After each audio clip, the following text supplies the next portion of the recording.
1692 means we got shots fired 4:15 at Route 291. Sounded like an automatic firearm. We have an active shooter. We have an active shooter inside the whereabouts. She didn't know if she was going to live or die. I didn't know what to do. She said, where should I hide? Where should I go? It literally felt like it just continued for 20 minutes straight.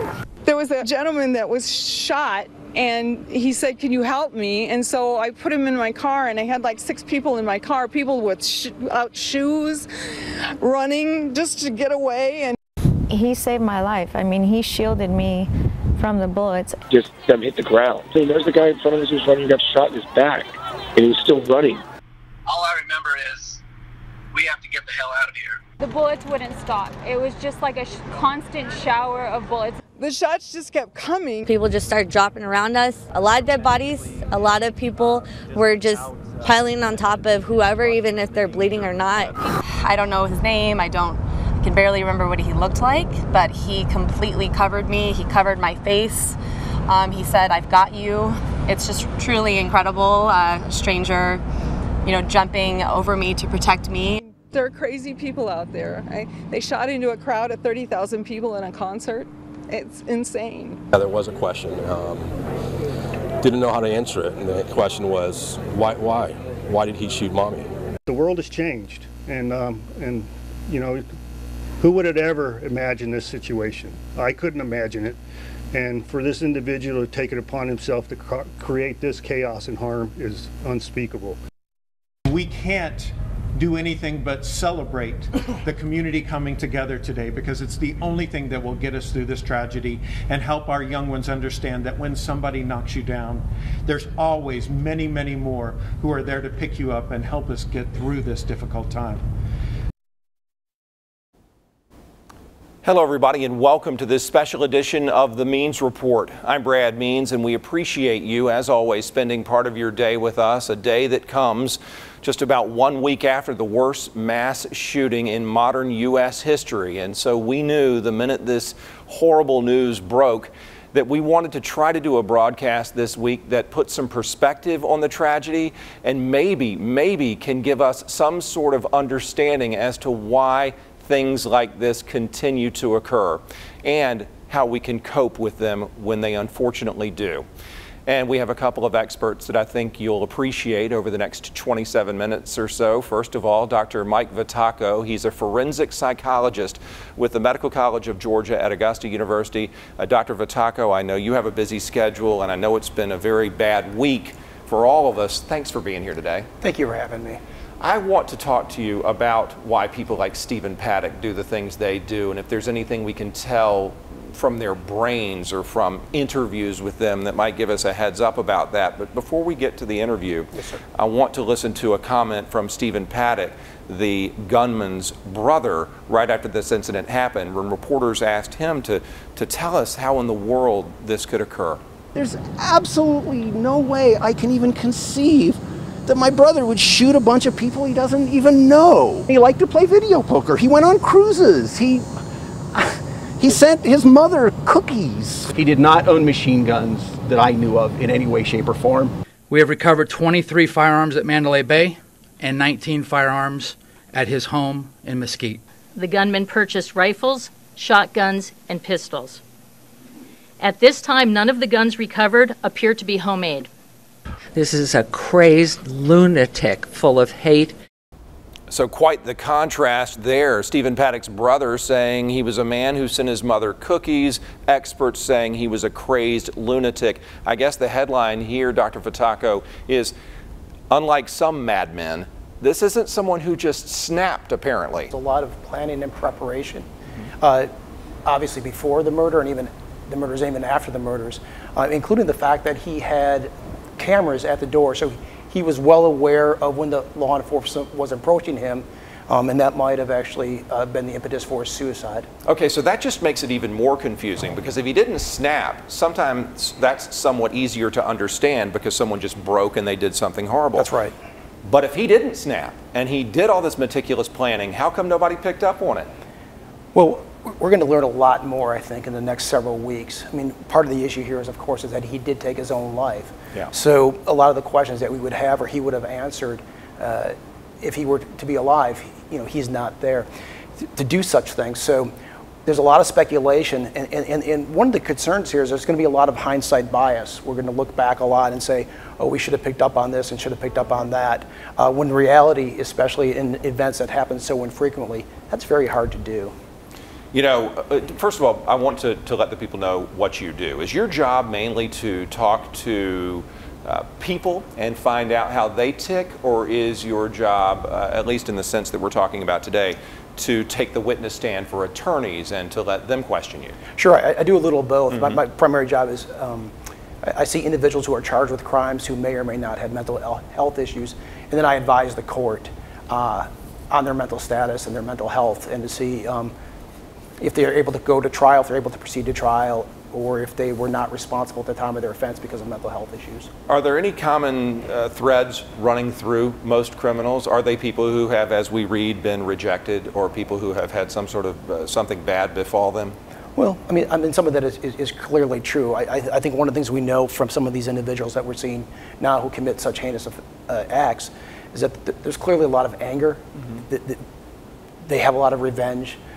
They tend to hold on to things very long, and sort of that combination of things ultimately accumulates in some of these actions.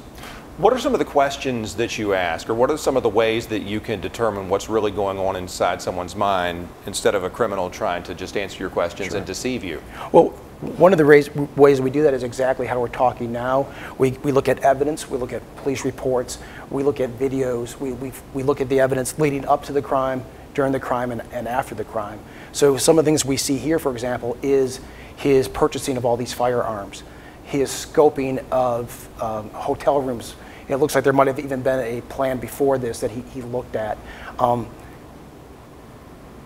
The placing of the cameras.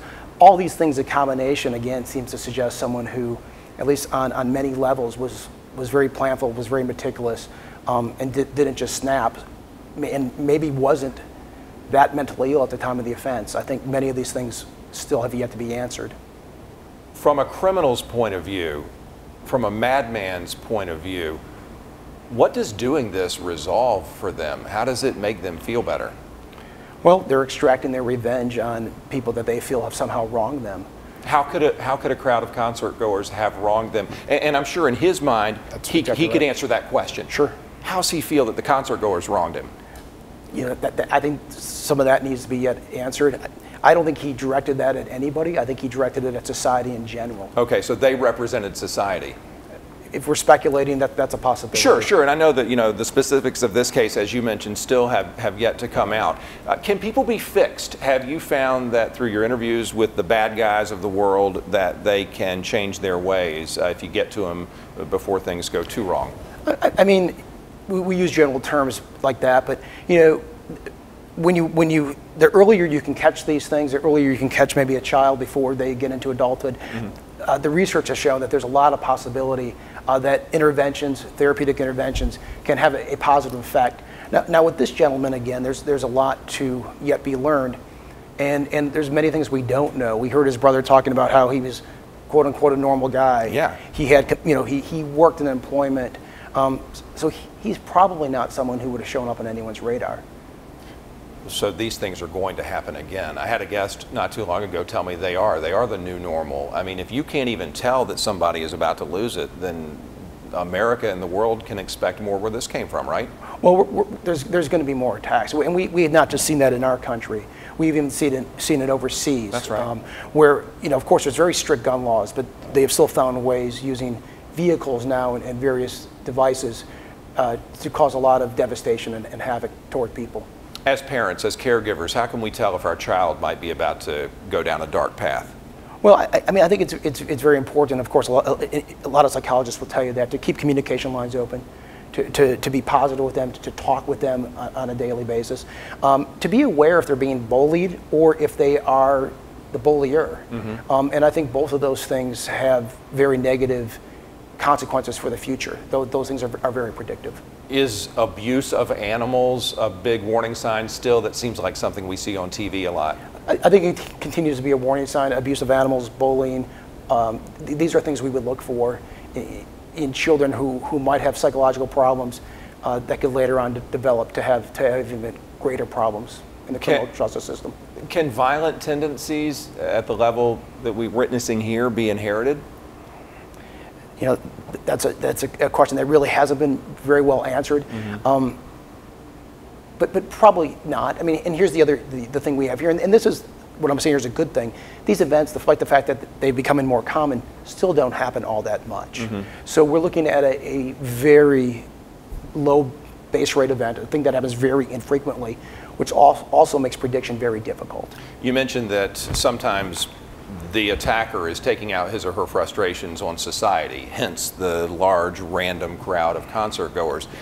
Does the killer ever perceive themselves as receiving a reward through martyrdom or through suicide? In other words, does their mind ever go to the afterlife and say, you know, I'll do this, I'll kill myself, and people will remember me? Well, we certainly see some of that martyrdom in terroristic attacks that have some religious overtone. Sure. That necessarily does not seem to be the case here. You know, he may have committed suicide just because he didn't want to be caught. He may have committed suicide so you know, he didn't have to answer all these questions. A lot of things there we don't know, but it doesn't appear that religious issues and martyrdom was the reason in this case, although it certainly isn't in some other cases. I think the scariest part of our entire interview has been that Stephen Paddock could be sitting at this table right now for a psychological evaluation, and you or other experts in the field might not pick up on anything. That's exactly correct. Well, we appreciate you giving us some insight into what you do, and I appreciate what you do. Thank you, sir. And I do thank you for your time, Michael, very much. Thank you for your time. Absolutely. Dr. Michael Vitacco, forensic psychologist at the Medical College of Georgia at Augusta University. What a wealth of resources they have down there at AU for us.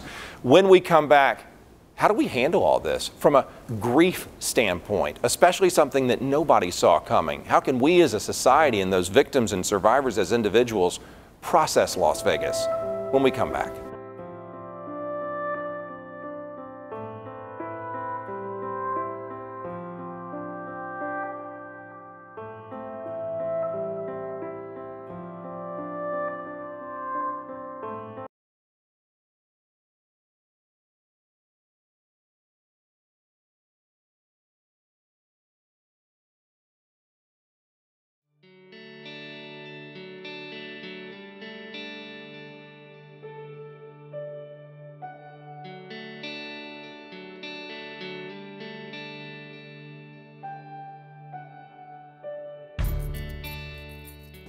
Welcome back to the Means Report, everybody. Brad Means with you as we try to understand Las Vegas, and as we try to put perspective on it, we can only imagine what the people who were impacted directly by it are going through, the grief that they're feeling come at them like a tsunami right now. So how do they and we get through this? Dr. Roger MURCHISON is an expert on grief. He is a longtime Augusta minister, the associate pastor at First Baptist Church of Augusta for many, many years until his retirement, and noted author. His book is called Guide for Grief, and we've had Dr. MURCHISON on before to talk about this book, and I appreciate you coming back to not only talk about the book some more, but how it might be able to help us understand this process. Thanks. You're welcome, Brad. Glad to be here. So grief is a natural thing. It happens when someone dies, but start us off by helping us understand how this type of sudden grief is different from my grandmother passed. Yeah, tragic and sudden grief is different, Brad, and like most of us, of course, remember September 11, 2001, our most tragic event in America. But this likened to it is when sudden grief happens, most grief experts say there's no anticipation. Anticipatory grief is when we know that grandmother is going to pass away as a terminal illness. And so you get prepared, you get your psychology, your thoughts, your process, get your home ready. Yeah. But in a situation like this, you're at a music concert in Las Vegas, and no one is prepared for that. And so the first thought is denial. The first thought, this can't be happening. And so most people who are in that process, as a matter of fact, when you saw the news reports that you give, Most people thought this was a part of the show. They did. They thought there were fireworks or something. Exactly, exactly. Well, is there some sort of, after that acceptance kicks in, any sort of guilt? You know, my thought is for the families of the deceased for sure, but what about those who walked away from that concert unscathed or injured only? Yeah. What do they carry with them as far as grief goes? Yeah, survivors usually have a lot of issues with which to deal. And most of the time, it starts off with the issue of guilt or blame, and also anger is a major part of grief. And the thought of it is, if you don't deal with grief, grief will deal with you. Mm-hmm. And sometimes it is not very pleasant. And so people who've gone through situations like this have to recognize, I am grieving, and I must work at this and think about, how do I deal with grief? And the first issue is, know that this did happen. Don't quit denying that this didn't happen, that my loved one is gone. I now need to process this. And that's a difficult thing to do at times. Does time heal all wounds? Not necessarily. Some people who think, if I can just walk away from that, I can rake it under the carpet, give grief some time, and maybe it'll go away. I counseled with one friend of mine who mother had died 30 years before, and she was still angry. And it presented itself in some very ugly ways. Those who are grieving often lament the fact that there was unfinished business, that if only we had got engaged sooner, if only we had taken that trip we had planned. How do you get past that part and realize that business will remain unfinished? Yeah, one of my grief expert mentors was Dr. John Claypool, and he says, in death, we always run out of time. Mm-hmm. If I had one more moment, one more week, one more month, one more year, I would have. And so what we must do is be grateful for the time we had. What Dr. John Claypool said when his daughter died of leukemia at 11 years of age, he decided, I could be angry, I could say, why me, why her? It took him a while, but he finally said, the road out of grief is gratitude, that I ever knew her at all. So are you a big proponent of tell people you love them, hold your family close, hug your children, because you never know? For sure, yeah. But whatever you think is important in life to you, be about it today.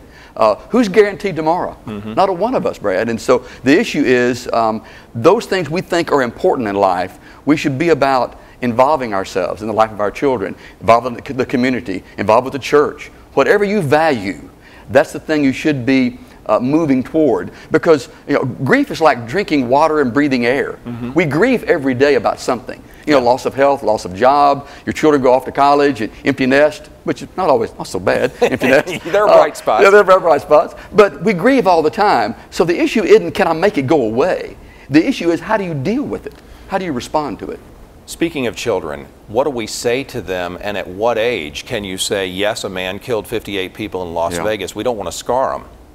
Well, in the book I've written, there's a chapter called Mourning Children and Children Mourning. Mm-hmm. How do parents bury their children? It's out of the cycle of life. Mm-hmm. Remember the old movie Lion King? When the little lion had to say goodbye to the big lion, the father. That is the normal cycle of life. And then the song goes on. But when a parent buries a child, that's unnatural. That's out of the cycle of life. And so parents have a more challenging problem with grief. It really exacerbates the grief process. And I always encourage parents to one, there are rituals they need to go through. They need to remember, maybe put a book together.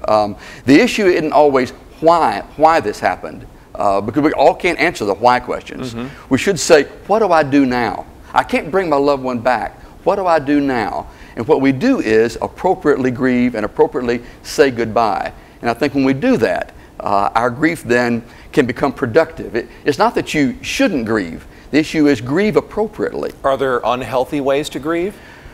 Well, many people do get stuck in what I call grief, in a cycle of grief. There are many phases and stages, and they're not linear. Mm-hmm. Many people say, denial and depression and anger and bargaining, then acceptance. But these are not 1, 2, 3 steps. They're cyclical. You tend to move through cycles of grief, and you may be angry at the beginning, like right now. People could be angry at Stephen Paddock because of what he did. Angry at the Mandalay Bay Hotel because they didn't have enough security and should have found all those weapons.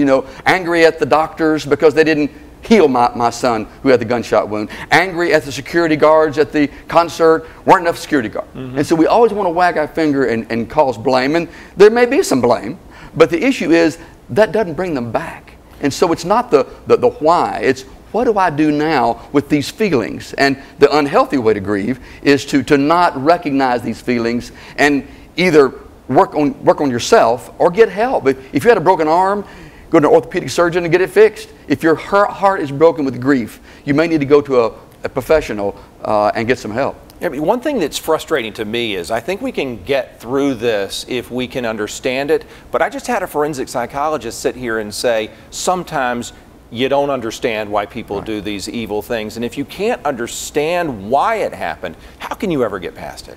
Well, that's why I push people past the why question, Brad. If you keep asking, why, it's usually a one-way road to nowhere. Now, you've got to ask those questions. People have got to ask, why did this happen? Why was I there? Why did my son or daughter be in the line of fire?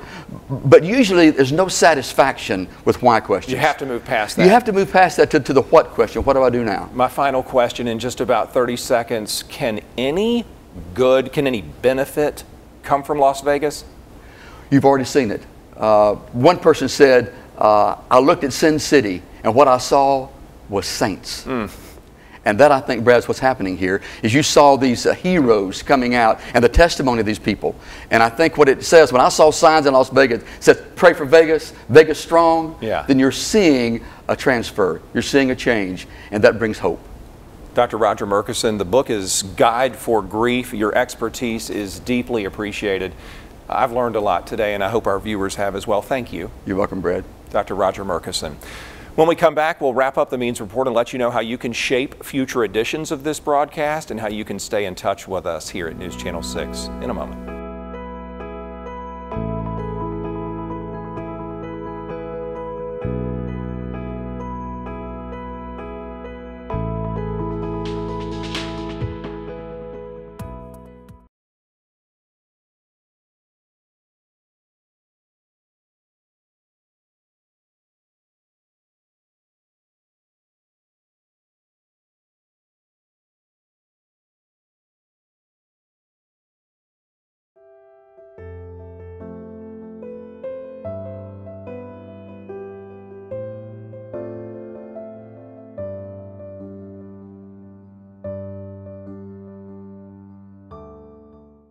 Welcome back to the Means Report. As we have spent our half hour remembering Las Vegas and trying to understand it all, I hope this broadcast has been beneficial. We always appreciate you tuning in. Levi, Marlena, and the entire Means Report family are grateful to you. And Dr. Roger Murchison, the grief expert, reminded me of the words of Horatio Spafford when he wrote, "Whatever my lot, thou hast taught me to say, it is well with my soul." This has been a tough lot for everybody, and I hope that we can move beyond the orb of grief together. Have a good week.